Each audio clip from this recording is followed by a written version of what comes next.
Kia ora koutou. I said that wrong last time. I think I said kia ora e te koutou. So I need to go back to Te Reo Māori school, so apologies for that. So you may hear in the background the opening of Hazard by Richard Marx, which I'm now going to switch off because I do not want trouble from the copyright cowboys or the copyright sheriffs maybe. So bear with me. So not my favourite genre of music, but I love this song. So this is part of a little series that I'm doing on my channel, which my channel covers a range of other things, mainly about demystifying things, hence the name Mark the Demystifier, and I'm Mark. So in this case I'm demystifying song lyrics, but the songs that I'm choosing are generally ones where there's a psychological element to them, because I am, among other things, a psychotherapist, and I find that very interesting. And one of my particular interests is something called neurodiversity. If you don't know what neurodiversity is, check out my video on it. There's a series of videos on neurodiversity. But in brief, neurodiversity includes things like being on the autistic spectrum, attention deficit disorder, dyslexia, dyspraxia, that kind of thing. Things which have always been traditionally looked at as disabilities. I would argue not necessarily disabilities, but you'll have to watch my other video to see and hear that full argument. So I think this song, Hazard by Richard Marx, is about that. Now I could be wrong, but I'm going to share with you why I think it's about that, and therefore what another reason that makes it a particularly great song. So I say I'm not keen on this genre of music. Please don't write in the comments telling me that my musical tastes are bad. Live and let live and all that, but I like my rock. But back in the 1980s there was a big trend for very kind of slick, commercial, very well produced rock music, when the guitars were kind of slightly toned down and the singing was very kind of pretty. And I think Richard Marx comes into that category for the most part. Maybe I'm doing him a disservice. Incredibly successful. I mean, he's written some, some huge hits, massively so. So I can't fault him on that. And this, I think, is a great song. I love the sound of this song. There's a lot of flamenco style guitar on this, which is lovely. A little digression I discovered recently, and I might see if I can put a link to this video. There's a great guy that does guitar videos, and he does acoustic versions of things like death metal songs. And when you play death metal on an acoustic guitar, it sounds like flamenco, which is interesting, isn't it? So that's an aside. Getting back to Richard Marx. Okay, Hazard. Okay, now a little bit of trivia. Apparently Richard Marx started writing this song because he liked the term "that old Nebraska town," and apparently he wrote to the whoever the authorities or powers that may be in Nebraska and asked them to, this is obviously pre-internet days, asked them to send him a list of 2-syllable towns in Nebraska, and Hazard was one of them, and he chose to use it, and he's very well received and respected in Hazard, which is interesting because he doesn't make Hazard sound like a great place. So excuse the rumbling of motorcycles in the distance.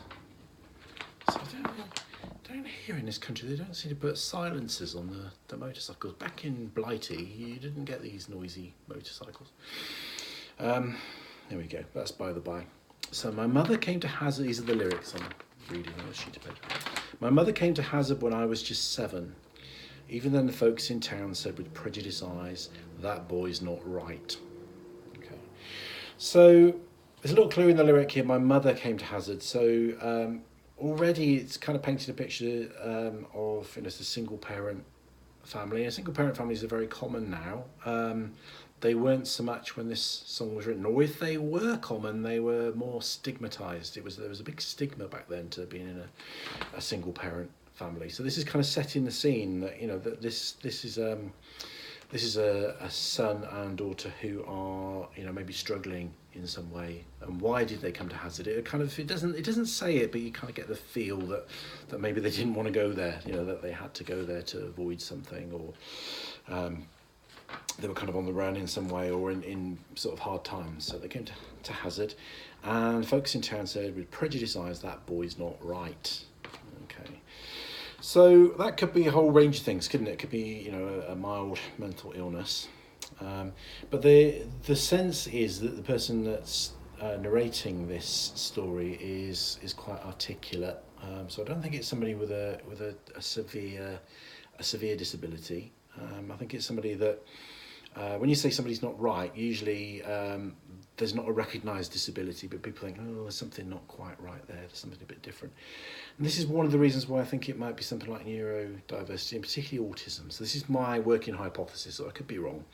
But I think the narrator of this song is autistic, and therefore is a little bit unusual, presents in a slightly different way. 3 years ago, when I came to know Mary, first time that someone looked beyond the rumours and the lies and saw the man inside.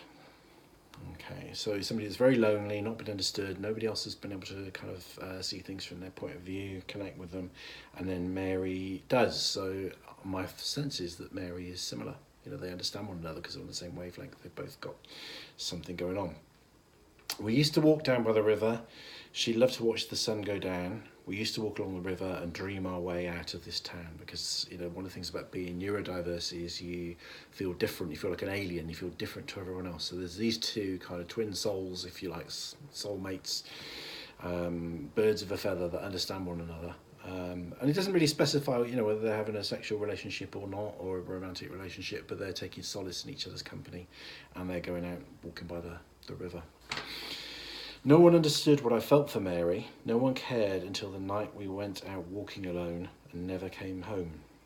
The night she went out walking alone and never came home. Okay, so no one understood what I felt for Mary. So maybe that kind of implies it was a platonic relationship and not a romantic one. Who knows, really? That's a bit of a mystery. Man with a badge came knocking next morning. Here was I, surrounded by 1,000 fingers, suddenly pointed right at me. Love how succinct those words are to paint the picture. Man with a badge, yeah, the sheriff, surrounded by 1,000 fingers. I swear I left her by the river. I swear I left her safe and sound. I need to make it to the river and leave this old Nebraska town, as if the river is going to kind of wash him out of town. So you know, it's fairly straightforward that he's been accused of murdering Mary. Mary's disappeared. Now, my hunch is that Mary has committed suicide because Mary is a troubled soul. I think she's killed herself in the river. They were both together by the river. The narrator of the song left. She went to walk further, you know, going for a bit more of a walk, and she threw herself in the river and died. That's what I think. Okay. And then we've got the kind of middle section of the song, which is what I call a trucker's gear shift, which is what you call, you know, when the kind of suddenly the vocals shift up an octave. It's one of the things I don't like about this style of music. So Richard Marx goes all kind of. I think about my life gone by. How you done me? Sorry, I shouldn't do that. There's no escape for me this time. All of my rescues are gone, long gone. So it kind of implies that he's had scrapes before. And then after the trucker's gear shift, it goes back into a normal kind of sensible kind of octave of bearable to the human ear. I swear I left her by the river. I swear I left her safe and sound. I need to make it to the river and leave this old Nebraska town. Okay, so that is what I think this song's about. Okay. Despite the video, now if you watch the video, it tells a whole different story, and it's quite good, the video, but I have some serious beefs about it. So the video implies that the narrator of the song did murder her. It's because he caught her with another man and killed her, but.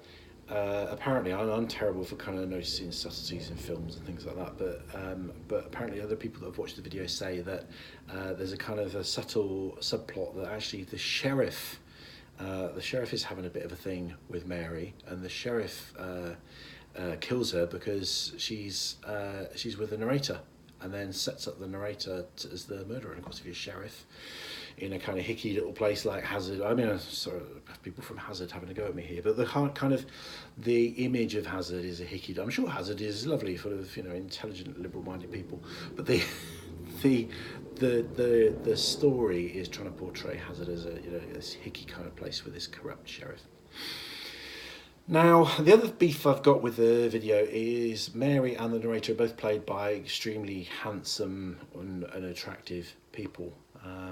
And one thing that I'm been very aware of is, and there is some research that backs this up, if people are particularly handsome and good looking, they tend to get treated well and don't tend to become kind of social outcasts. So I would have liked to have seen a video where they're both kind of at least very normal people, but kind of awkward looking, kind of, because often, you know, and I can say this because I'm on the autistic spectrum and I've got ADHD and a whole cluster of these things, is often we come across as a bit different. We look a bit different. We look a bit gawky or a little bit geeky. Not always, you know, it's not something you can see. It's not a visible thing, but often, you know, all the body language doesn't look very confident, or the movements are a bit awkward. So kind of playing these characters with, you know, effectively kind of models, you know, kind of super handsome, super attractive people, it doesn't really tell the story very well. And I think this is something directors do with videos particularly, is they feel they've got to put their own stamp on things. So for example, there's a Black Sabbath song called TV Crimes, which is about is having a go at television evangelism. One of the lines is, there is Holy Father, Holy Ghost, who's the one that pays the most? And the video features kind of rioting and people stealing televisions. You know, so it's like the director thought, you know, why he couldn't just, you know, go with the theme of the song, had to kind of, you know, do something different, and therefore kind of stamped a slightly different story on it. So the video, I mean, have a watch of the video. It's kind of it's good in itself, but it tells a very different story. It doesn't follow the true story of the song, in my opinion. And the video's also got a few spoken word parts to it. There's a little bit of acted spoken word bits, so it's, you know, it's a full mini film really. So there we go. That is my psychological analysis of Hazard by Richard Marx, which, and I may or may not be right. Let me know what you think in the comments. If you like this video, please hit the like button and subscribe, and join me over on Patreon for the deluxe service. And I will catch you soon. Rangi Marie.